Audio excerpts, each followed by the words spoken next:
This is Mecklenburg News Now. It's the average of all the decisions that you guys have made.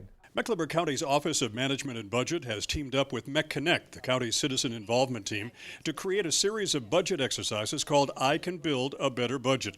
The county reaches out to civic and neighborhood groups to get their members to spend 2 hours with us actually creating a county operating budget for fiscal year FY13. Approximately 3/4 of the county budget is for services that the county has no control over. Education, libraries, debt service, things that, that we don't really control. Only 1/4 of the county budget, about 25%, 26%, is for stuff for county services and the delivery of county services to the community.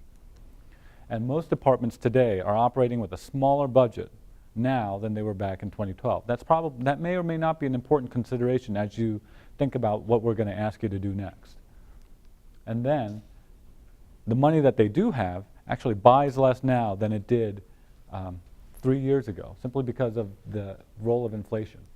And then on a per capita basis, that makes it even worse because the county population continues to grow. So even as we're cutting funding for county services, the demand for those services continues to increase. And that's what we're actually faced with and dealing with today.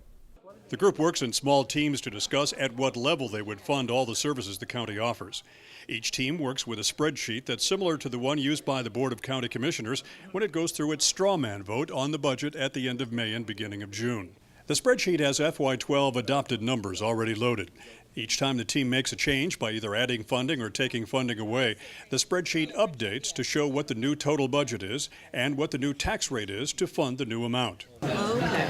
What is operational funding? Is that what we already give to the teachers? Mm-hmm. Yeah, that's the money that the county gives for teachers and for Supplies and books.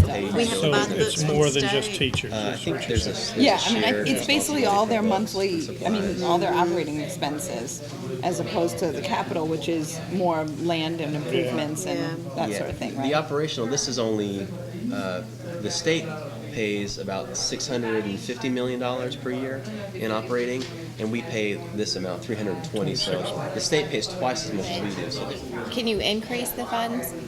Yes. Yeah, if you wanted to give $10,000 more for homeless, you could. If you want to give $1 million more, You just can't take any away. Right. After working on the new budget for about 45 minutes in small groups, the director of the Office of Management and Budget, Hyung Yi, loads each team's results into a master spreadsheet that he projects on the big screen for everyone to see. It's interesting to see how different groups handle their task differently. Right. And group 2 cut a little bit, but they gave the full $30 million for teacher pay raises. And then group 3 did the same. Teacher pay raises plus a little bit extra. Are you group 3? Plus a little bit extra for something else? Or was it $34 million all for teacher pay raises? It was for what they requested. So you had no problem giving them everything that they wanted. But here's the thing, to do that, to give a full $34 million is a 3-cent tax increase. So you're only showing a 0.86 cent tax increase. That means you probably cut stuff somewhere in order to make that work. The county will be doing these meetings as often as possible and will compile all the results for the Board of County Commissioners so they have a feel for what residents say are their budget priorities. I'm Roger Corticus.